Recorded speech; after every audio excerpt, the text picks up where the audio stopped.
विष्णुपदाय कृष्ण पृष्ठाय भूतले श्रीमते राधानाथ स्वामी नाम नमो विष्णुपदाय कृष्ण पृष्ठाय भूतले श्रीमते भक्तिवेदांत स्वामी नाम नमस्ते सरस्वती देवी गौरवाणी प्रचार में विशेष शुनाली पचल स्थान। जय श्री कृष्ण चैतन्य प्रभु नित्यानंद श्री अद्वैत गदाधर शिवासदि गौर भक्तवृंद। हरे कृष्ण कृष्ण कृष्ण हरे हरे, हरे राम राम राम हरे हरे।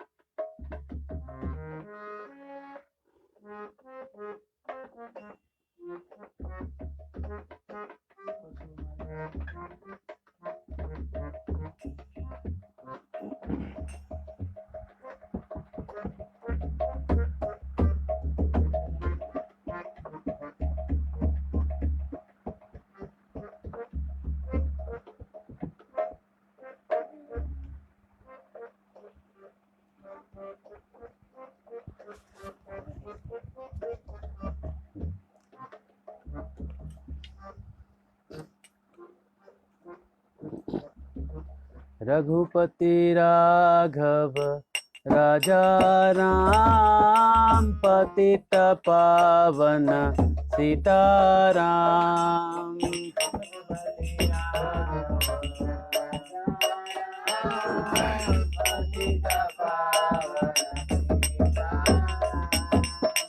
रघुपति राघव राजा राम, पतित पावन सीताराम।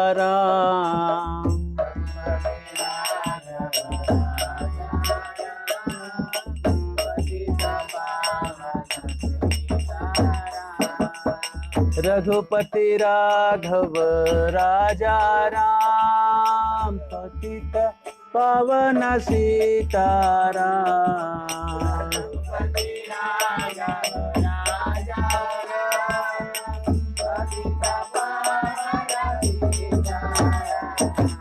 रघुपति राघव राजा राम, पतित पावन सीताराम।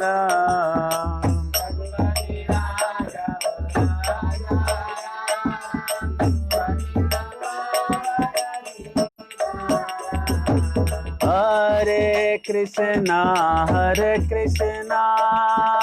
कृष्णा कृष्णा हरे हरे, हरे राम राम राम हरे हरे, हरे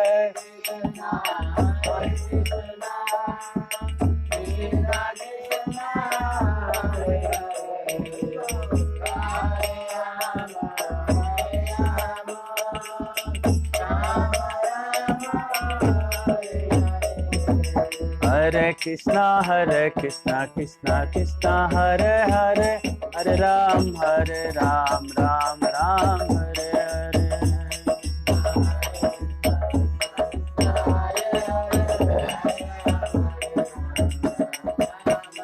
हरे कृष्णा कृष्णा हरे हरे, हरे राम राम राम हरे हरे।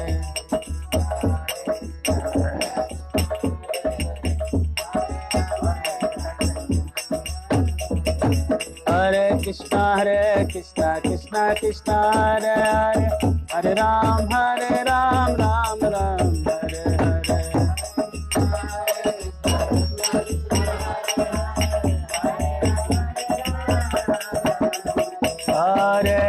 हरे कृष्णा कृष्णा हरे हरे, हरे राम राम राम हरे हरे।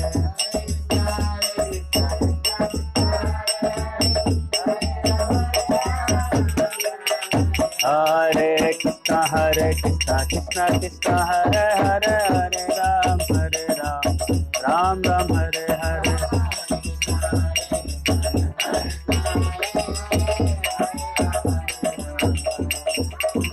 सीताराम सीताराम सीताराम सीताराम सीताराम।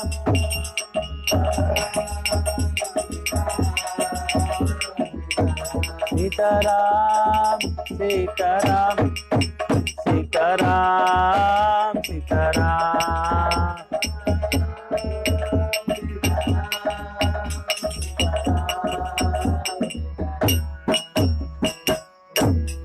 सीताराम लक्ष्मण हनुमान जी की जय। श्री वृंदावन बिहारी लाल की जय। श्री वृंदावन धाम की जय। गंगा माई यमुना माई की जय। गौर प्रेमानंदे हरि हरि। ओम अज्ञानतिमिरन्धस्य ज्ञानञ्जनशलाकया चक्षुरुन्मिलितं तस्मै श्री गुरुवे नमः। श्री चैतन्य मनोभीष्टं स्थापितं येन भूतले स्वयं रूप कदा मह्यं ददाति स्वपदान्तिकं।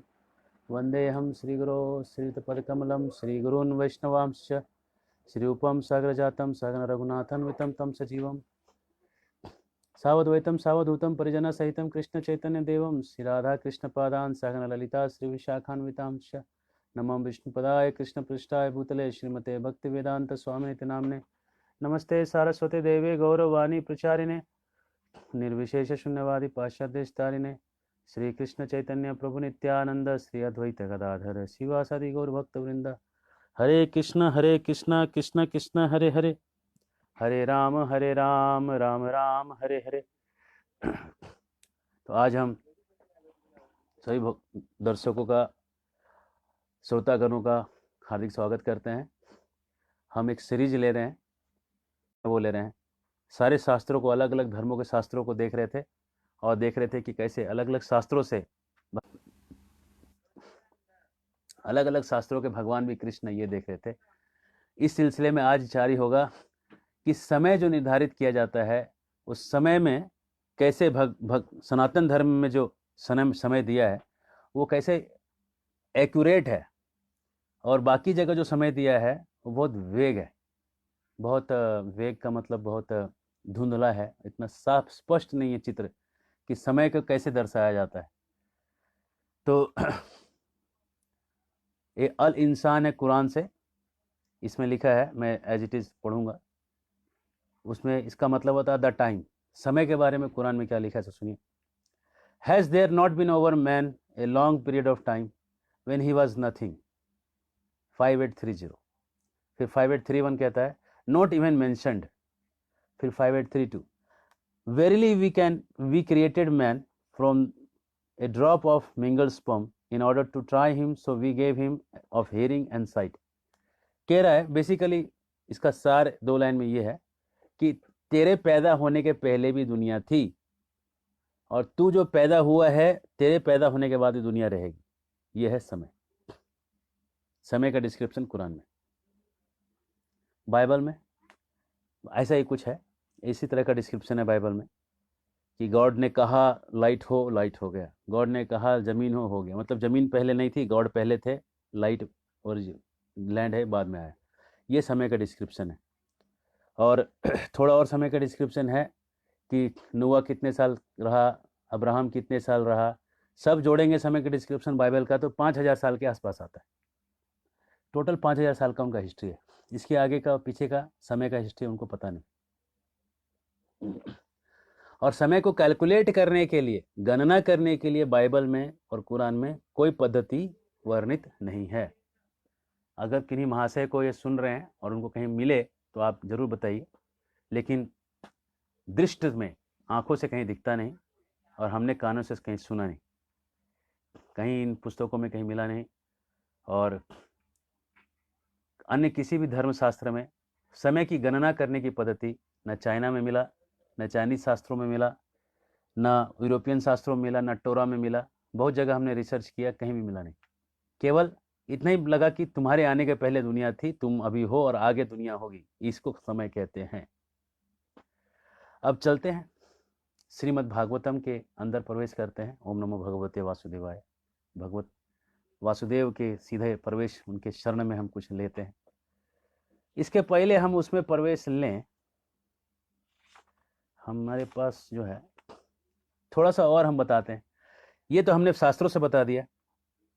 अब थोड़ा सा कैलेंडर के बारे में जानिए कि जो कैलेंडर है दुनिया में अलग अलग कैलेंडर हैं। आज जो हम कैलेंडर फॉलो करते हैं उस कैलेंडर का नाम है ग्रेगोरियन कैलेंडर, जो पाश्चात्य जगत के लोग फॉलो करते हैं।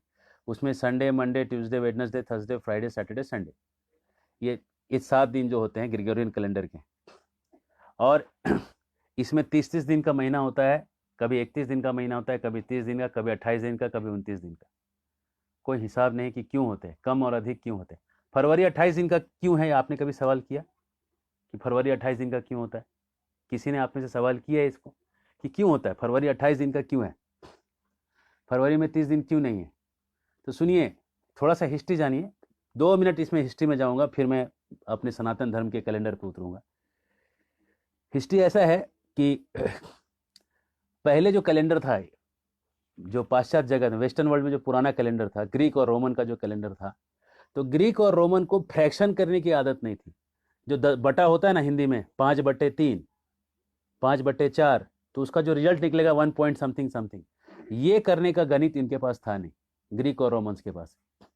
तो जब गणित नहीं था, तो फिर ये जो जो जो सर्कल बनता है सूर्य का और पृथ्वी का, जो चक्कर लगाता है, तो चक्कर जो लगाता है 365 दिन का एग्जैक्ट नहीं होता, वो 365 दिन से थोड़ा ज़्यादा होता है, एक कुछ पॉइंट्स में ज़्यादा रहता है।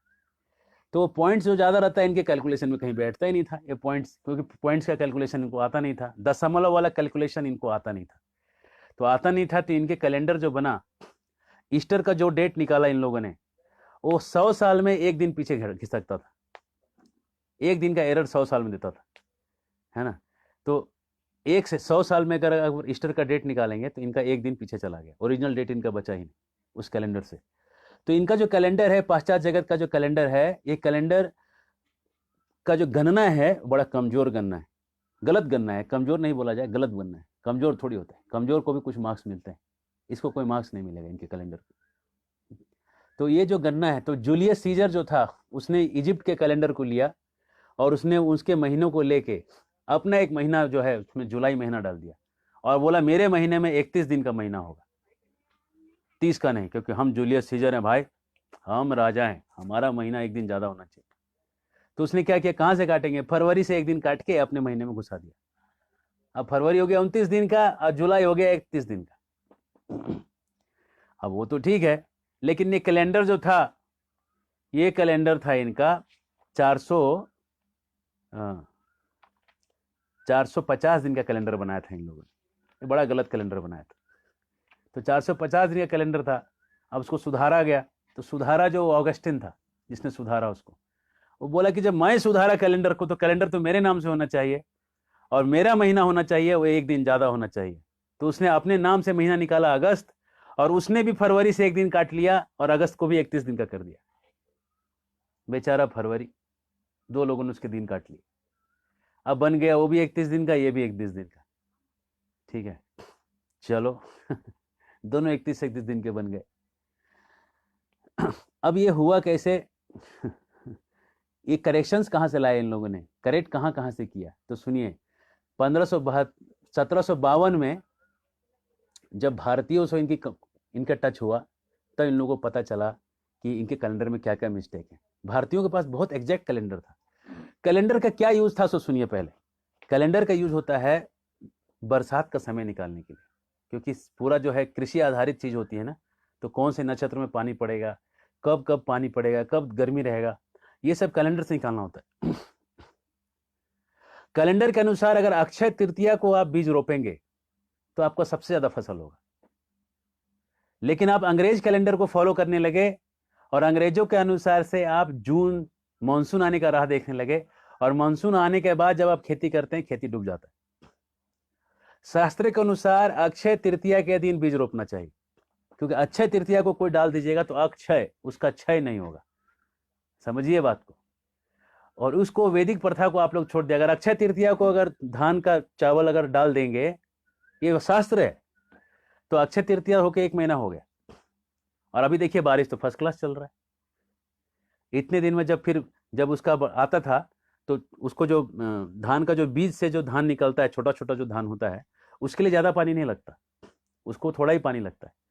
तो अक्षय तृतीया से आपको बरसात तक उसको बड़ा होने का टाइम मिलता है, और बरसात के समय आप उसको निकाल के फिर से बुआई कर देते थे, फिर से रोपाई कर देते थे।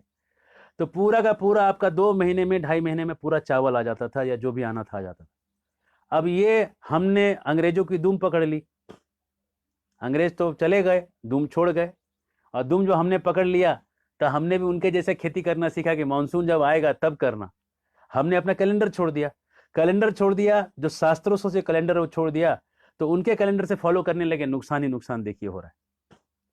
अक्षय तृतीया को कौन रोकता है? कोई रोकता नहीं। आप बोलेंगे क्या क्या है, सुनिए हमारे कैलेंडर में क्या है, कैसे नक्षत्र चलते हैं। अगर रविवार के दिन पुष्य नक्षत्र आ रहा है, पुष्य नक्षत्र रविवार के दिन अगर आ रहा है तो उसको कहते हैं पुष्य, रवि पुष्य योग। कितने भारतीय ये चीज को जानते हैं, क्योंकि कैलेंडर का पढ़ाई किए नहीं। कोई बहुत बड़ा ज्ञान हम बता रहे हैं क्या, बताइए, कोई बहुत कठिन चीज बता रहे हैं, ऐसा क्यों जो आपको समझ में नहीं आ रहा है, समझ में तो आ रहा है सबको, तभी तो लोग सुन रहे हैं। रवि पुष्य योग जब लगेगा तो ग्रोथ के लिए बहुत कंड्यूसिव होगा। कोई चीज को बढ़ाना है, पैसा बढ़ाना है, कोई बिजनेस बढ़ाना है, रवि पुष्य योग उसका आपको मदद करेगा।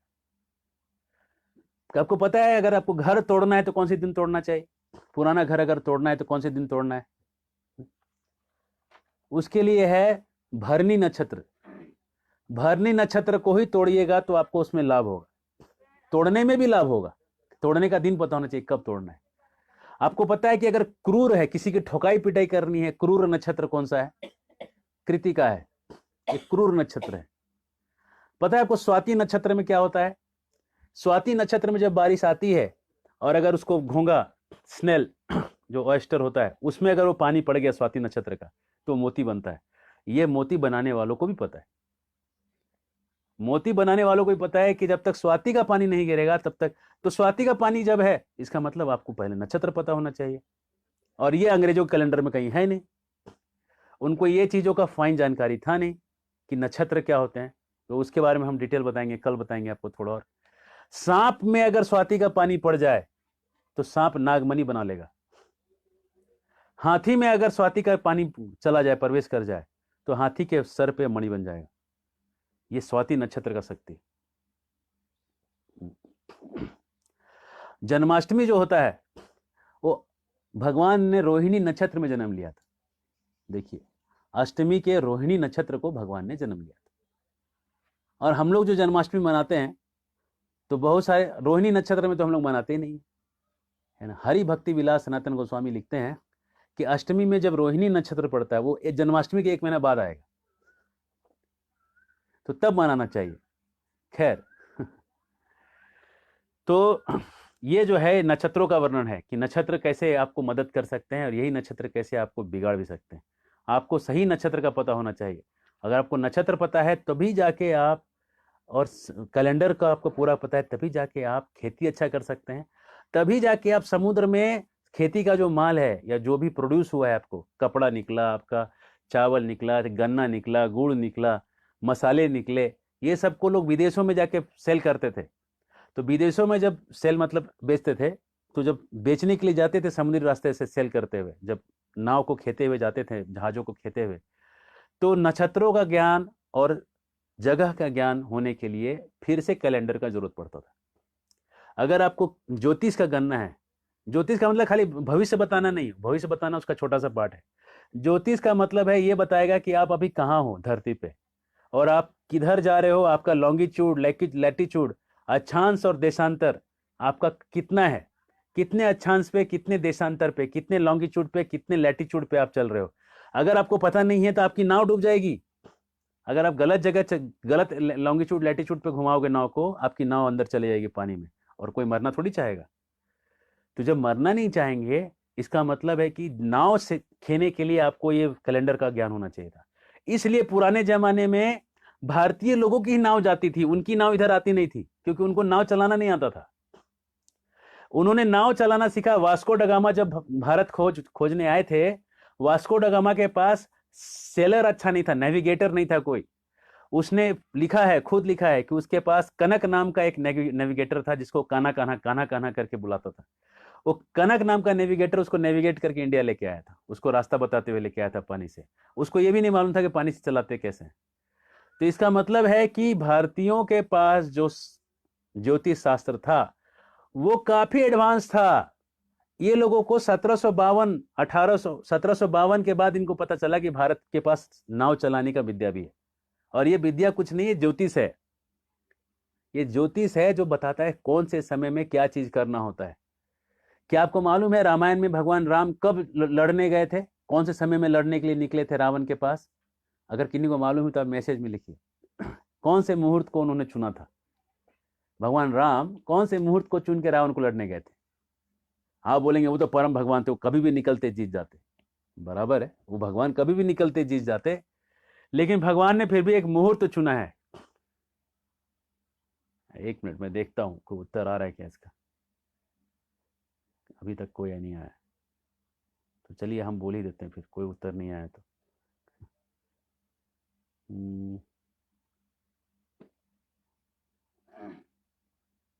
हाँ, अभिजीत मुहूर्त। अभिजीत मुहूर्त में भगवान राम निकले थे, और अभिजीत मुहूर्त में अगर आप निकलिएगा आपकी जीत निश्चित है। अभिजीत मुहूर्त में कोई लड़ने जा रहा है, जीत निश्चित। तो इसलिए मुहूर्तों का ज्ञान बहुत जरूरी है, बहुत जरूरी है कि किस मुहूर्त में क्या चीज होना चाहिए। लेकिन फिर भारत जब आजाद हुआ तो मेघनाथ साहब को बनाया गया, वो फिजिक्स पढ़ने वाले थे, उनको फिजिक्स के साइंटिस्ट थे, उनको बना दिया कैलेंडर कमेटी का इंचार्ज। कैलेंडर उनको दे दिया बनाने के लिए। अगर आप बढ़ई को, जो लकड़ी काटने वाला आदमी है, उसको आप खाना बनाने के लिए भेज दीजिएगा तो क्या करेगा जानते हैं? लौकी को कैसे काटेगा? लौकी ले लेगा और एक आरी ले लेगा लकड़ी काटने वाला, और लकड़ी काटेगा, उससे आरी से लकड़ी का वो लौकी काटेगा, और फिर उसकी जो सब्जी बनेगी वो तो ऐसी बनेगी कि फिर वही खा पाएगा। तो फिजिक्स के साइंटिस्ट को लगा दिया कैलेंडर बनाने के लिए। उसको कुछ पता नहीं था कि फिजिक्स और ये कैलेंडर का क्या, कैलेंडर का उपयोग है एग्रीकल्चर के लिए, कृषि के लिए, कैलेंडर का उपयोग है ट्रेड के लिए। उसने बना दिया गलत कैलेंडर, बाहर पाश्चात्य जो जगत का कैलेंडर ले लिया और हमको उस पर थोप दिया। अच्छा बताइए कि आप फॉरेन के कैलेंडर को देख के बता सकते हैं कि बरसात कब होगा? नहीं बता सकिएगा। लेकिन भारत में बच्चे बच्चे को मालूम है सावन भादो का मतलब क्या होता है। सावन मेरे नैना सावन भादो, मतलब सबको मालूम है कि सावन भादो में बरसात होती है ना।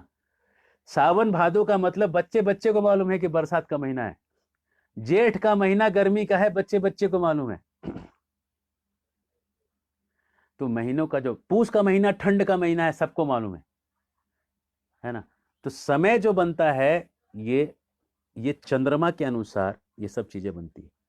चंद्रमा का जो है आपको लेना पड़ेगा, चंद्रमा के अनुसार जो है ये जो है नक्षत्र चलते हैं, चंद्रमा के अनुसार से सब चलते हैं।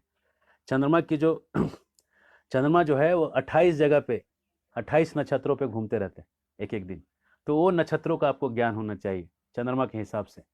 तो चंद्रमा को और सूर्य को दोनों को मिला के जो कैलेंडर बनेगा तब जाके सही कैलेंडर बनेगा। अगर खाली चंद्रमा को हटा के खाली अगर सूरज के हिसाब से कैलेंडर बना दीजिएगा, गलत बन जाएगा। और सूरज के हिसाब से भी जो कैलेंडर बनाया वो भी इनका गलत है, वो भी गलत कैलेंडर है, क्योंकि उनको हर चौथे साल में एक लीप ईयर में एक दिन जोड़ना पड़ता है। उनको पता नहीं चलता है कि क्यों जोड़ते हैं लीप ईयर, ये पता नहीं है। लेकिन भारतीय कैलेंडर में पूरी की पूरी गणना से इनका तीसरे महीने में जो एक महीना अधिक मास आता है उसका कारण देते हैं कि इतने इतने दिन को जोड़ के यहाँ पे एक महीने का हमारा समय एक्स्ट्रा निकलता है, वो पूरा का पूरा जोड़ते हैं। तो ये कैलेंडर जो आप देखेंगे कितना प्रामाणिक है और कितना सटीक है। भारतीय कैलेंडर से बहुत नजदीक था मायन कैलेंडर। माया सभ्यता और इनका सभ्यता जो थी अमेरिका में, उनका कैलेंडर और भारतीय कैलेंडर बहुत एक जैसा कैलेंडर था। और भारतीय कैलेंडर जो है इसके जनक हैं पराशर मुनि। पराशर मुनि ने इस कैलेंडर का जन्म दिया, और पराशर मुनि ने उसके ज्योतिष को चालू किया। देखिए ज्योतिष क्या है, 2-3 लाइन में। शिक्षा, वेद में 6 चीजें हैं। पहला है शिक्षा, फिर है व्याकरण, फिर है निरुक्ति, फिर है छंद, फिर है ज्योतिष, फिर है सलभ। ये 6 चीजें हैं वेद में। पहला है शिक्षा। शिक्षा का मतलब क ख ग घ अ आ इ ई उ ऊ ए है ना, ओ है ना। तो ये जो है ये स्वर और व्यंजन का ज्ञान, ये पहले शिक्षा है। स्वर और व्यंजन को कैसे लगाएंगे जोड़ के? व्याकरण। और व्याकरण को शब्दों में शब्दों को, हर शास्त्र का एक शब्द का डिक्शनरी होता है जिसको कहते हैं निरुक्ति। और उसको उच्चारण में कैसा, कहीं ऊंचा बोलना है कहीं नीचा बोलना है, उसको कहते हैं छंद। छंद, ओ सहस्त्र शीर्षा पुरुषा, तो जो ऊपर नीचे करना है वो छंद है। और उसके बाद है ज्योतिष। ज्योतिष बताएगा कि कब करना है, इन श्लोकों को कब पढ़ना है कि आपका फायदा सबसे ज्यादा हो, किस समय में, तो कैलेंडर तब लगता है। और ज्योतिष जो है कैलेंडर बनाने का विज्ञान है कि कब इन चीजों को आपको बोलना है, ज्योतिष शास्त्र। और जो वास्तव में जो आप करते हैं, यज्ञ करते हैं, उसको कहते हैं सलभ, सुलभ। सुलभ मतलब उसको एक्टिविटी, वो एक्टिविटी आप करते हैं। अच्छा, आपको पता है कि जो 9 ग्रह हैं इनके क्या क्या फंक्शंस हैं? पाश्चात्य कैलेंडर में 9 ग्रह के फंक्शन। अच्छा, पाश्चात्य कैलेंडर की मैं बात कर रहा था। ये जो इन जो लोगों ने जो बनाया है कि 15 से 15 ये जो बनाया है कि जो राशि होते हैं, वो राशियों को उन्होंने कैसे बनाया है? कहते हैं कि 15 तारीख से 15 तारीख चलता है ना? जैसे 15 फरवरी से 15 मार्च बोलेंगे एक्वेरियम है, 15 मार्च से 15 अप्रैल बोलेंगे पीसेस है, 15 अप्रैल से 15 मई को बोलेंगे एरीज है। ये उनके राशियों के वो हैं। लेकिन ऐसे राशि चलते नहीं हैं, डेट से राशि नहीं चलते हैं, ये उनका कैलेंडर पूरा ही गलत है। राशि जो आकाश में अगर आप देखेंगे, आपको आकाश देखना पड़ेगा, आकाश में उन राशियों को देखना पड़ेगा और राशियों का मूवमेंट आपको देखना पड़ेगा। अब वो राशि से आपका कैलकुलेशन गलत जा रहा है। पाश्चात्य जगत के कैलेंडर के कैलकुलेशंस पूरे गलत हैं। अगर आप राशियों को, आपको ज्ञान ही नहीं है, आप सूरज को देख के राशि बना दे रहे हो, वो एकदम गलत है। क्योंकि चंद्रमा जो है 28 दिन का महीना बनाता है और सूरज 30 दिन का महीना बनाता है। तो सूरज का महीना और चंद्रमा का महीना को मिला दीजिएगा तो 2 दिन का फर्क तो ऐसा ही हो जाएगा। अरे बेवकूफ, पाश्चात्य जगत के कैलेंडर बनाने वाले, अरे 28 दिन को 30 दिन से बराबर कैसे कर दिया तुमने? तो तुम्हारा कैलेंडर तो पूरा गलत हो जाएगा। इस तरह से देखते हैं कि भारतीय जो कैलेंडर बनाने की जो पद्धति थी वो बहुत ही एडवांस थी, बहुत बहुत एडवांस थी इनकी पद्धति। और वो एडवांस पद्धति से ये लोग कैलेंडर बनाते थे और उस कैलेंडर से फिर उन्होंने डेट निकाला है कि क्या चीज़ कैसे बनी है। तो अब हम आपको समय की गणना सिखाते हैं। अच्छा, आपको दिन सिखाते हैं। संडे, मंडे, ट्यूसडे, वेडनेसडे, ये 7 दिन है ना। संडे जो है सूर्य के लिए, और अगर आपको आत्मबल चाहिए तो संडे के दिन आप सूर्य की पूजा करें। और सूर्य की पूजा अगर किसी को करनी है तो उसको रामायण पढ़ना चाहिए, क्योंकि सूर्य जो है वो भगवान राम का ही विस्तारित स्वरूप है, ऐसा शास्त्रों में वर्णन है। ऐसा हमारे गौड़ी आचार्यगण कहते हैं कि सूर्य जो है भगवान राम का ही एक विस्तारित स्वरूप है। तो जिनको भी आत्मबल चाहिए, बहुत मतलब सेल्फ कॉन्फिडेंस बहुत चाहिए, उसको सूर्य की पूजा करनी चाहिए। संडे को होगा। मंडे को है सोम मतलब मून, चंद्रमा। तो चंद्रमा की जो आप पूजा करेंगे मंडे को, मतलब आपको कृष्ण की पूजा करनी चाहिए। कृष्ण जो हैं वो चंद्रमा के मतलब वंश में आए हैं, लेकिन कृष्ण से ही विस्तारित रूप में चंद्रमा है। और कहते हैं चंद्रमा जो है reservoir of all change, Bhagavat में लिखा है। ये सारे बदलाव का शुरुआत है चंद्रमा। तो कृष्ण आपके मन का, जैसे डिप्रेशन हो गया किसी को डिप्रेशन है, किसी को माइंड पगला जैसा कर रहा है, किसी को टेंशन है, ये सब मन में जो समस्याएं हैं, इन समस्याओं का समाधान है कृष्ण की पूजा करिए। हरे कृष्ण कृष्ण कृष्ण हरे हरे, हरे राम राम राम हरे हरे। मंगलवार के दिन जो है वो कार्य क्षमता, मंगल जो है आपके कार्य क्षमता को दर्शाता है। और मंगलवार के जो मेन देवता है वो नरसिंह देव है। नरसिंह देव की अगर आप नरसिंह कवच आप पढ़ रहे हैं तो आपका कार्य क्षमता बढ़ेगा। बुधवार के दिन बुध का दिन है, भगवान महात्मा बुद्ध का दिन है, उससे आपकी बुद्धि बढ़ेगी। गुरुवार का दिन जो है श्रद्धा का दिन है, और श्रद्धा का दिन आध्यात्मिकता की तरफ बढ़ाता है। अगर किसी का गुरु स्ट्रांग हो जाए तो आध्यात्मिक की तरफ अपने आप उसका मन लगेगा, गुरु स्ट्रांग है उसका तो। और उसके लिए वामन देव की पूजा, मतलब वामन अवतार की कथा गुरुवार के दिन सुबह उठ के 6 बजे से 8 बजे तक, सुबह 2 घंटे का जो समय है, उसमें आप वामन देव की कथा पढ़ लीजिए, बस आपकी आध्यात्मिकता बढ़ने लगी। शुक्रवार का दिन जो है वो आपका आर्टिस्टिक सेंस बढ़ाता है। मतलब आर्टिस्टिक सेंस का मतलब है आपका कलर का सेंस हुआ, आपका पेंटिंग का सेंस हुआ, गाने का सेंस हुआ, कलात्मकता जो है आपके अंदर, उसको बढ़ाने के लिए आपका ये शुक्रवार का दिन है। और शुक्रवार के दिन परशुराम जी या तो ऋषिकेश भगवान, इनकी आपको आराधना करनी है। परशुराम जी की कथा सुनिए सुबह 6 बजे उठ के, शुक्रवार के दिन। और शनिवार के दिन जो है, शनि जो है स्टेबिलिटी के लिए, शनि जो है वो कूर्मदेव का विस्तारित स्वरूप माना गया है। और कूर्मदेव जो है स्टेबल करते हैं किसी चीज को। भक्ति विनोद ठाकुर ने कूर्मदेव का मूर्ति जो है भक्ति सिद्धांत सरस्वती ठाकुर को दिया था, जिससे कि उनके आध्यात्मिक जीवन स्टेबल रहे या उनका प्रचार स्टेबल हो, उनको कोई कठिनाई ना, स्टेबिलिटी, उसमें स्टेबिलिटी का मतलब स्थैर्यता, उनको स्थैर्यता आए, ये करने के लिए उन्होंने शनिदेव कूर्मदेव का उनको विग्रह दिया था। केतु और राहु जो आते हैं, इसका कोई ज्ञान ही नहीं है। पाश्चात्य जगत में केतु राहु के बारे में कुछ पता नहीं, 7 तो उन्होंने बना दिए, राहु केतु का कहीं जगह ही नहीं है। राहु केतु भी 2 ग्रह हैं। और राहु केतु कैसे हैं? राहु जो है वो पैसे के लिए, और वो है वराह देव के। उसका कोई समय है जो मैं अभी कभी बाद में आपको कर दूंगा पोस्ट, या आप मेरे को मैसेज करेंगे तो मैं डाल दूंगा। और केतु जो है, केतु आपको डिस्ट्रक्टिव, केतु जो है बर्बाद करता है। या केतु किसी को, राहु और केतु मिलके किसी को प्रिजन में रख देते हैं। अभी पूरा केतु का समय चल रहा है, इसलिए पूरी दुनिया जो है लॉकडाउन में फंस गई, क्योंकि किसी को पता ही नहीं कि केतु का समय है। और केतु से निकलने के लिए पूरी दुनिया अगर मत्स्य अवतार की कथा पढ़े, और वो उसका टाइम भी दिया है कि रविवार के शाम को 6 से 8 और मंगलवार के शाम को 6 से 8, ये 2 घंटे के बीच में आप मत्स्यावतार की कथा पढ़ें। 8वें स्कंद में आता है मत्स्यावतार की कथा, और अगर आप वो कथा पढ़ेंगे तो आपका जो केतु का जो डिस्ट्रक्टिव पावर है, प्रलय तो जरूर आया, लेकिन प्रलय जब आया तो राजा जो कृतमाला नदी पे गए थे और मछली उनके हाथ से फिसल के जा रही थी, वही मछली प्रलय के समय एक नाव लेके उसको निकाल के उस प्रलय के सागर से निकाल के ले गई। और निकाल के ले गई सो ले गई, उस प्रलय के पानी में मछली ने उनको कथा सुनाया, सांख्य योग के बारे में उनको बताया, अपने आत्मा का दर्शन कैसे होगा ये सिखाया।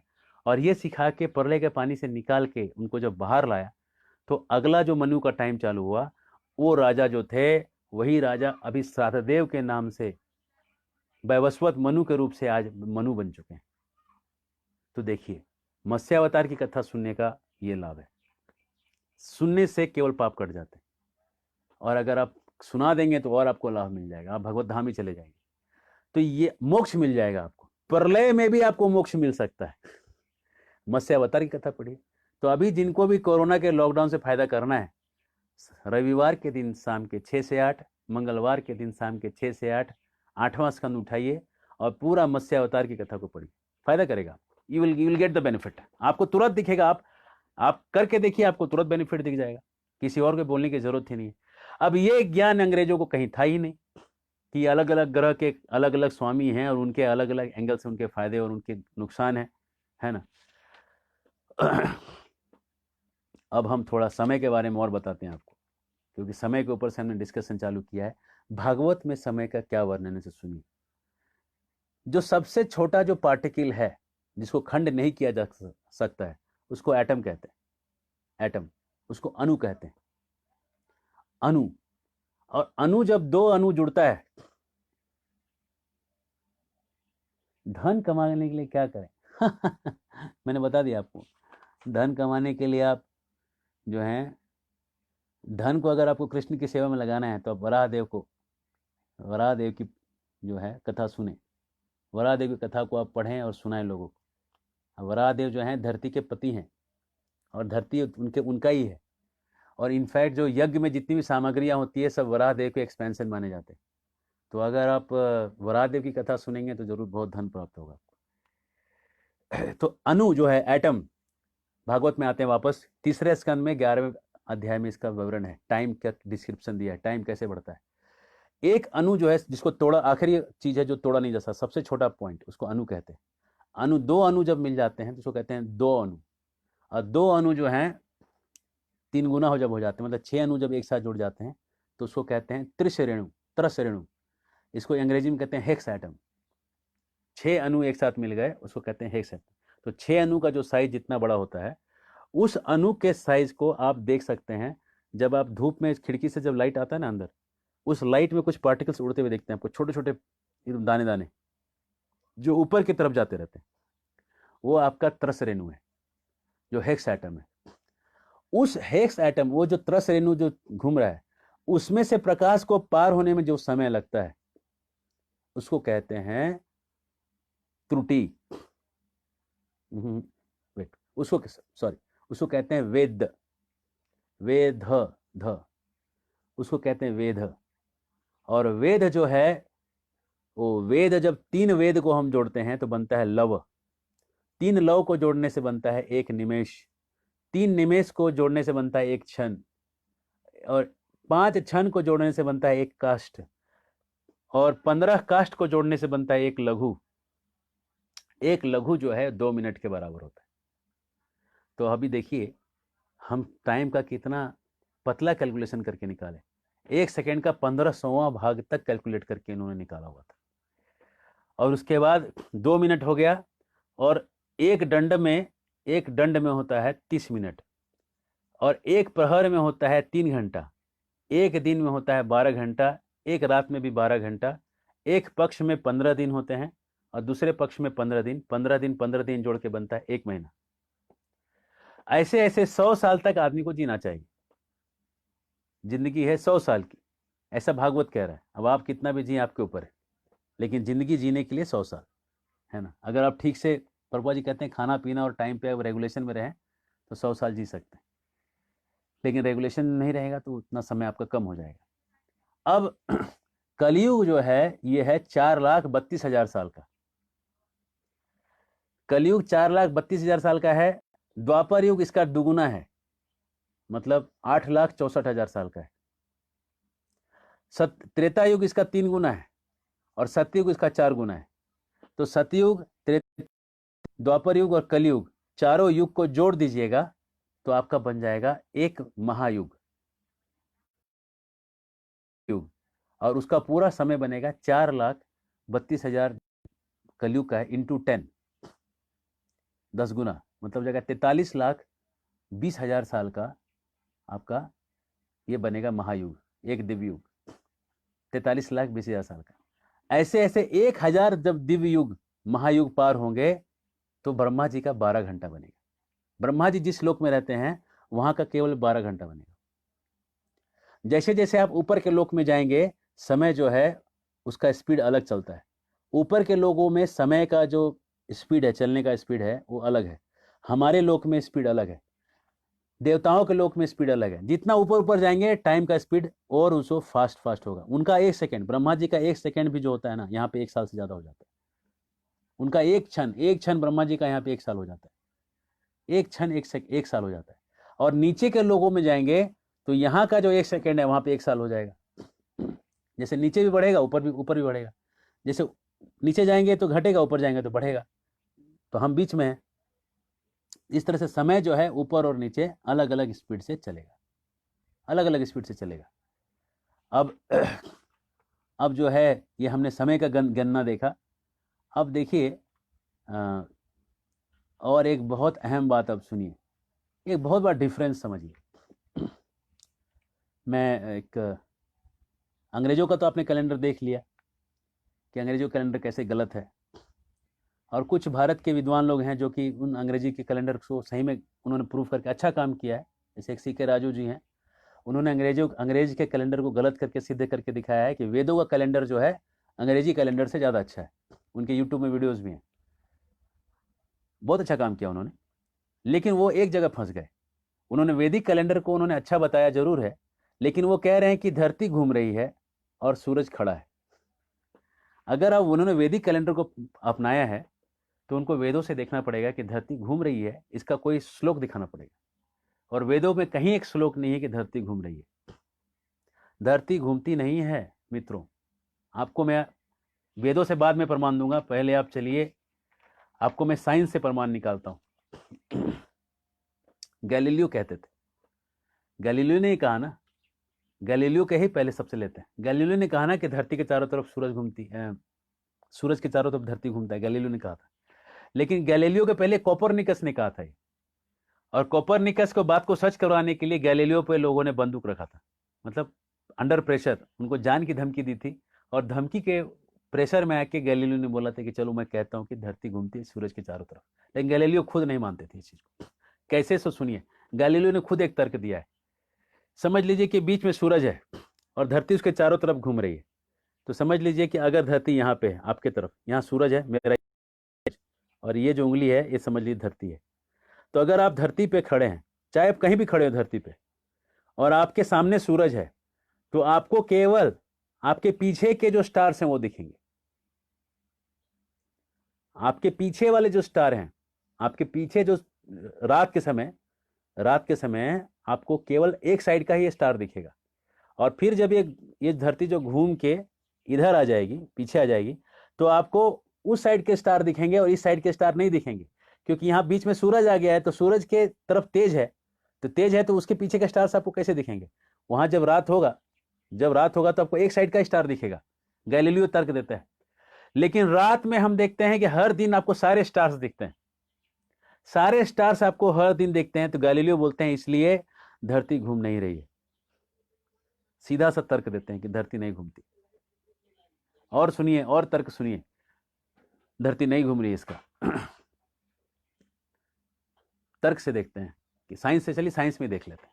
तर्क, एक और तर्क देंगे बाद में, याद रखिएगा एक तर्क और बच गया। चलिए तर्क पहले खत्म कर देते हैं। अगर आप यहां पे भारत में हैं तो आपको दिखेगा कि सूरज आपके सर के ऊपर से जाता है, इक्वेटर पे है। अगर लंका के और नीचे कहीं है तो आपको दिखेगा सूरज आपके सर के ऊपर से 12 बजे गुजरता है। लेकिन अगर आप साइबेरिया चल जाइए, उत्तरी ध्रुव के पास कहीं चले जाइए, तो आपको दिखेगा कि सूरज आपके सर से नहीं गुजर रहा है, आपके साइड से गुजर रहा है। आपके सर से नहीं, आपको बगल से गुजरता हुआ दिखेगा।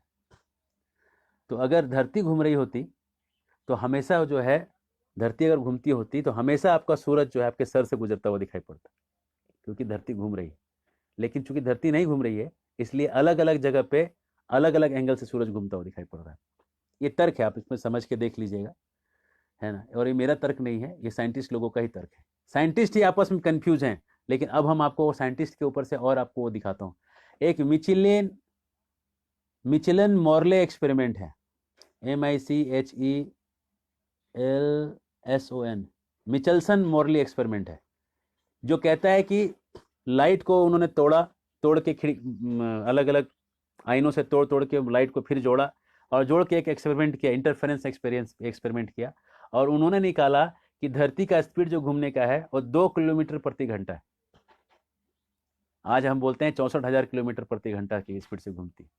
और ये एक्सपेरिमेंट कौन से एक्सपेरिमेंट से निकला? आप साइंटिस्ट को पूछिए कि आप जो बोल रहे हैं 64,000 किलोमीटर प्रति घंटा घूम रही है, ये कौन से एक्सपेरिमेंट से आपने निकाला? ये वैज्ञानिकों को पूछिए सवाल, और वैज्ञानिक लोग इसका कोई जवाब नहीं दे पाएंगे, क्योंकि उनका कोई एक्सपेरिमेंट इसको प्रूफ नहीं करता है। ये मिचेल्सन मॉर्ले एक्सपेरिमेंट कहता है कि धरती का स्पीड है 2 किलोमीटर प्रति घंटा, ऐसा धीरे धीरे घूम रही है। तो बाद में उन्होंने सोचा कि हमारे डिवाइस गलत थे, और एक्यूरेट डिवाइस निकालते हैं। तो उन्होंने और एक्यूरेट डिवाइस निकाला, और एडवांस डिवाइस निकाला, तो स्पीड और कम हो गई, 2 किलोमीटर भी नहीं रह गई। जितना एक्यूरेट डिवाइस निकालते थे, स्पीड 0 की तरफ जाने लगता था। यह है माइकलसन मॉर्ले एक्सपेरिमेंट। थोड़ा मेरा प्रोनाउंसिएशन इधर उधर हो सकता है, आप देख लीजिएगा, ये गूगल कर लीजिएगा। तो फिर सैगनेक करके एक साइंटिस्ट आए, SAGNAC, सैगनेक जो साइंटिस्ट आए, उन्होंने क्या किया? उन्होंने बोला कि इन्होंने इनर्शियल फ्रेम ऑफ रेफरेंस नहीं यूज किया है, उन्होंने rotating frame of reference use किया। कुछ उनका टेक्निकल उन्होंने चीज बोला, तो उन्होंने सब चीजों को एक बड़े टेबल पे जमा किया, और वहां पे इनर्शियल फ्रेम रेफरेंस यूज करके उन्होंने फिर से नापा सारा। तो उन्होंने देखा सेम रिजल्ट आ रहा है, 2 किलोमीटर भी घंटा नहीं रहेगा, 1 किलोमीटर से भी नीचे का स्पीड आ रहा है उनका। ठीक है, जितना ज्यादा मशीन फाइन करते थे, स्पीड उतनी कम हो जाती थी। तो उन लोगों के इक्वेशन से पता चला। तो सैगनेक ने एक इक्वेशन दिया है, सैगनेक्स इक्वेशन कहते हैं। उन्होंने एक फॉर्मूला दिया है। अगर आप पूरा नहीं भी समझे तो इतना समझिए कि सैगनेक साइंटिस्ट ने एक फार्मूला दिया है, जिस फार्मूले का नाम है सैगनेक इक्वेशन। सैगनेक इक्वेशन के द्वारा जितने भी सैटेलाइट छोड़े जाते हैं आकाश में, वो सब के सब सैगनेक इक्वेशन से छोड़े जाते हैं। आज भी इसरो, नासा, जितने भी साइंटिस्ट दुनिया में सैटेलाइट छोड़ रहे हैं, सब सैगनेक इक्वेशन से छोड़ते हैं। और सैगनेक इक्वेशन कहता है कि धरती नहीं घूम रही। जयराम जी के बोलना पड़ेगा। कहते हैं कि धरती घूम भी रही और नहीं भी घूम रही है, दोनों बातें एक साथ कैसे हो सकती? ये बतिया हमार खोपड़िया में घुसत नहीं कि धरती घूमता नहीं को घूमता। सैगनेक इक्वेशन बोलता है। तो साइंटिस्ट कह रहे हैं कि ये नहीं, आधे साइंटिस्ट, जो सैटेलाइट वाले साइंटिस्ट, कह रहे हैं कि धरती नहीं घूमती। और फिजिक्स की किताब में, स्कूलों में पढ़ाने की धरती घूमती है। तो हम किसको माने भैया? पहले तुम लोग एक हो जाओ, पहले तुम लोग एक होके एक मत दे दो, फिर हम लोग को सिखाओ। तुम्हारे अंदर ही झगड़े चल रहे हैं यार, पहले तुम एक हो जाओ साइंटिस्ट लोग। दूसरा एक एक्सपेरिमेंट है, उसका नाम है cosmic background radiation experiment. Cosmic background radiation ये कहता है कि धरती के चारों तरफ कॉस्मिक रेडिएशन है। अगर धरती घूमेगी तो रेडिएशन कभी कम होगा, कभी ज़्यादा होगा, कभी, क्योंकि धरती सूरज से दूर हो रही है, नज़दीक हो रही है, तो उसका रेडिएशन का लेवल बढ़ेगा, घटेगा। और रेडिएशन का जो फोकस है वो अलग अलग जगह पे जाएगा घूमेगी तो उन्होंने टेस्ट किया कि रेडिएशन का फोकस जो है वो एक ही जगह धरती पे पड़ रहा है, रेडिएशन का फोकस हट नहीं रहा है, और रेडिएशन का लंबाई चौड़ाई भी कभी हिल नहीं रहा है, जिससे कि ये साबित होता है कि धरती घूम नहीं रही है। कॉस्मिक बैकग्राउंड रेडिएशन एक्सपेरिमेंट है। इसका मतलब यह है कि धरती नहीं घूम रही है, साइंटिस्ट कह रहे हैं, मैं नहीं कह रहा हूं। एक बुक लिखा है, Galileo was wrong, 100 experiments that proof earth is not moving. दुनिया में 100 एक्सपेरिमेंट ऐसे हैं जिससे पता चलता है कि दुनिया घूम नहीं रही है, अर्थ दुनिया नहीं घूम रही है, और यही वेदों का सार है। और यही जो ये सीके राजू जी से मेरा ये निवेदन होगा कि अब जब आगे से लेक्चर दें तो उसमें क्लियर कट बोलें कि धरती नहीं घूमती है। अगर बोलते हैं धरती घूम रही है तो फिर ये नहीं कहें कि वो वैदिक वाले कोट कर रहे हैं। वेद से अगर आप कोट करके वैदिक कैलेंडर बना रहे हो तो सीधा सीधा सच बताओ। अरे सच बताओ, और उस सच के लिए डरो नहीं, आधा आधा सच मत बताओ, सच पूरा बता दो। और पूरा सच ये है कि धरती नहीं घूमती। एक और चीज सुनिए, चंद्रमा है, ये धरती है, और चंद्रमा का ग्रेविटेशन पुल है, अर्थ धरती का ग्रेविटेशन पुल है, तो दोनों ग्रेविटेशन पुल एक जगह जाके जीरो हो जाता है। मानते हैं इस चीज को? ये तो साइंस भी मानता है कि अंतरिक्ष में जो ग्रेविटेशन है जीरो हो जाता है, यही है। अब जब वहां ग्रेविटेशन जीरो हो गया तो कैसे कहते हैं कि समुद्र जो है चंद्रमा के कारण ऊपर उठता है और नीचे आता है? बोलते हैं ग्रेविटेशन पुल से ऊपर हो रहा है, पानी जो है चंद्रमा खींच ले रहा है। जब उसका ग्रेविटेशन जीरो हो गया तो नीचे आके फिर से ग्रेविटेशन का पावर कैसे मार रहा है? और ये साइंटिस्ट भी इसको एक्सप्लेन नहीं कर पाते हैं कि ये कैसे होता है। कहते जरूर हैं कि क्योंकि दिखता है, पूर्णिमा के रात को, अमावस्या के रात को हाई टाइड लो टाइड होता है, ज्वार भाटा ऊपर नीचे होता दिखता है। लेकिन अब ये भी बोल रहे हैं पहले कि बीच में जीरो हो जा रहा है। जब जीरो हो गया ताकत पहले ही, तो नीचे आके खींचा किसको? तो इस लोग, पहले तुम लोग क्लियर हो जाओ, एक फिलॉसफी दो, फिर हम लोग मान लेंगे। अपने ही बीच में कंफ्यूजन मत रखो, ठीक है? और जो भी भारतीय कैलेंडर को बड़ा बना रहे हैं वो सब बहुत अच्छे लोग हैं। मेरा उनसे निवेदन होगा कि पूरे सच को बताएं, आधा आधा सच मत बताइए, है ना? और कैलकुलेशंस जो हैं वो सच सच करके दिखाइए, है ना? कल हम समय हो रहा है कल हम आपको इस जो है इसके आगे ले जाएंगे, थोड़ा समय का वर्णन और करेंगे। समय का वर्णन तो हो चुका है, और ब्रह्मांड में कौन से ग्रह कहाँ पे हैं, कैसे कैसे कौन कौन से ग्रह कहाँ कहाँ पे हैं, उसका वर्णन देंगे। और ये भी बताएंगे कि जो कॉस्मोलॉजी है, जो ग्रहों की स्थिति है दुनिया ब्रह्मांड में, वो बेस्ट भागवत में और सनातन धर्म में दिया हुआ है। Krishna the best of giving cosmology, Krishna का जो कॉस्मोलॉजी है वो बेस्ट है। कल इस पे देंगे, और फिर हम भागवत में चर्चा करेंगे कि हृदय का परिवर्तन कैसे होगा, हृदय के परिवर्तन में कृष्णा बेस्ट कैसे है। ये परसों का टॉपिक होगा। कल का टॉपिक होगा इस ब्रह्मांड में कौन सा पहाड़ कहाँ है, धरती कैसे घूमती है। और इनके टॉपिक के बाद अगर समय रहा तो कल भी हम चालू करेंगे हृदय का परिवर्तन, थोड़ा बता के कल से ही चालू करेंगे। तो ये हमारा कल का टॉपिक होगा। आज हमने डिस्कस किया कि वेदों में जो कैलेंडर दिया है, जो पंचांग हम लोग गणना करते हैं, वो कैसे ज़्यादा प्रैक्टिकल है, क्योंकि उससे आपको पता चलता है कि बारिश कब होगा, कौन से लगन में कब बारिश होगा, ये बहुत प्रैक्टिकल बताता है। और बारिश के साथ साथ वो भी बता सकता है कि आप कहीं जा रहे हैं, आपका ऊंचाई, लंबाई, चौड़ाई, किस अक्षांश देशांतर पे आप हैं, लॉन्गिट्यूड लैटिट्यूड पे हैं, क्लियर कट डिस्क्राइब करके बताता है। और चूंकि ये कैलकुलेशन बहुत एडवांस था, जो अंग्रेजों को मालूम नहीं था, इसलिए अंग्रेजों ने जो है बड़ा खटारा सा कैलेंडर बनाया, और उस खटारे कैलेंडर को हम ज्ञानी पुरुषों के बीच दे गए, और हमको ये सिखा गए कि तुम्हारा जो कैलेंडर है भूसगोल है, और हम मान लिए। इसीलिए हमसे बड़ा मूर्ख और कोई नहीं, हमसे बड़ा मूर्ख और कोई नहीं जो उनको इस बात को मान लिया कि ये लोग सही कह रहे हैं। ये सब चोर थे, और चोरों ने अपनी चोरी की हुई कैलेंडर, जो उनका खुद का भी नहीं था, इजिप्ट से चोरी हुआ कैलेंडर, उसको कॉपी करके उन्होंने हमें दे दिया, और हमने मान लिया कि वो अच्छा है। अरे कभी आपने खोल के देखा कि आपके कैलेंडर में कितना एडवांस टेक्निक दी है? सन और मून दोनों को नाप के उन्होंने कैलेंडर बनाया था, और एक चीज़ भी गलत नहीं है। समय की गणना कितना फाइन किया है, समय की गणना का तो कहीं नाम ही नहीं है वेस्टर्न कैलेंडर्स में। तो जब आपके पास इतना बड़ा धन है तो आप क्यों उनको महान समझते हैं? आप क्यों टाई पहनते हैं भारत में, जब भारत में इतना गर्मी लगता है? तो कौन से कॉमन सेंस से आप टाई पहनते है ना? हरे कृष्णा। तो ये है भारतीय कैलेंडर, जो पंचांग है उसको थोड़ा समझिए। और अगले साल हाँ कोशिश करेंगे, शक्ति कुमार सावंत जी कह रहे हैं कि यूट्यूब में लेक्चर्स अपलोड करने के लिए, हम जरूर आपका सुनेंगे जरूर। और एक खुशखबर है सब भक्तों के लिए कि अगले साल अक्षय तृतीया के पहले, अक्षय तृतीया के दिन हम एक नया वैदिक कैलेंडर लॉन्च करने जा रहे हैं भक्ति वेदांत विद्या भवन की तरफ से। और ये जो कैलेंडर है पूरे गौड़ीय शास्त्रों के अनुसार होगा, गौड़ीय आचार्यों के अनुसार होगा, और उन आचार्यों का सब जगह रेफरेंस होगा कि ये कैलेंडर में ये चीज़ क्यों दी गई है। और इतना सरल करके हम उसको प्रस्तुत करेंगे कि एक घर में जो स्त्री होती है अपने बच्चे को भी सिखा सकती है। हम ऐसा बनाएंगे कि एक स्त्री भी अपने बच्चे को सिखा पाए, ऐसे ऐसे एग्जाम्पल्स हम उसको कोट करके देंगे।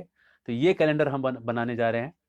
और चूंकि आप लोग पहले भी हमारे लिए प्रार्थना किए हैं और आशीर्वाद किए हैं, और आप लोग के आशीर्वाद और प्रार्थनाओं और आकांक्षाओं से हम लोग चल रहे हैं, और उसको हम चाहेंगे कि आप लोग बनाए रहें, हमारे ऊपर ऐसे आशीर्वाद को बरसाते रहें, जिससे कि हम आपको सच के अलावा कुछ न दें, केवल सच और केवल सच, है ना? तो इस तरह से अगर आप करेंगे तो हम ये दिखा रहे कि कैसे भारतीय सभ्यता जो सनातन संस्कृति थी वो कैसे सबका बाप थी, बाप नहीं परदादा नहीं, परम पितामह ब्रह्मा थी, और परम पितामह नहीं, परम पिता कृष्ण ही था वो। ये जो पंचांग है भगवान ने दिया है, और वेदों से निश्रित है, इसलिए कृष्ण से अलग नहीं है, वेदों का ही पाठ है। इसलिए तुम्हारा बाप तो कभी भी था, आज भी है और कल भी रहेगा। हरे कृष्णा। बहुत बहुत धन्यवाद। शिला प्रभुपाद की जाए, गौर भक्त वृंद की जाए, वर्णाश्रम धर्म की जाए। इसके साथ मैं आज के लिए आपसे विराम लूंगा, और कल ठीक 9:15 बजे हम यहाँ प्रस्तुत होंगे और आपको ब्रह्मांड के बारे में थोड़ा ज्ञान देंगे। और उसके बाद हम आगे के सेशन में लेंगे कि हृदय परिवर्तन करने में कृष्णा इज द बेस्ट। हृदय को बदलने में, जैसे कि प्रभुपाद जी ने हिप्पीज को बदल के दिखाया, तो हम अब सवाल करेंगे वहां पे कि अब तुम बताओ, पूरे दुनिया में कोई भी धर्म में किसी जगह दिखा दो कि इतने बेकार गए गुजरे लोगों को किसने बदल के दिखाया, जगाए मैदाई को किसने बदल के दिखाया है। और हम एग्जाम्पल्स लेंगे। अब अभी क्या है कि भारतीय लोग अपने कहानियों को तो जानते हैं, लेकिन उनको कंपैरेटिव कहानियां पता नहीं है, कि उनके यहाँ के बेस्ट एग्जाम्पल्स को लेंगे और हम ये दिखाएंगे कि कैसे हृदय परिवर्तित करने के लिए भागवत बेस्ट है। हरे कृष्ण। बहुत बहुत धन्यवाद। शिला प्रभुपाद की जय।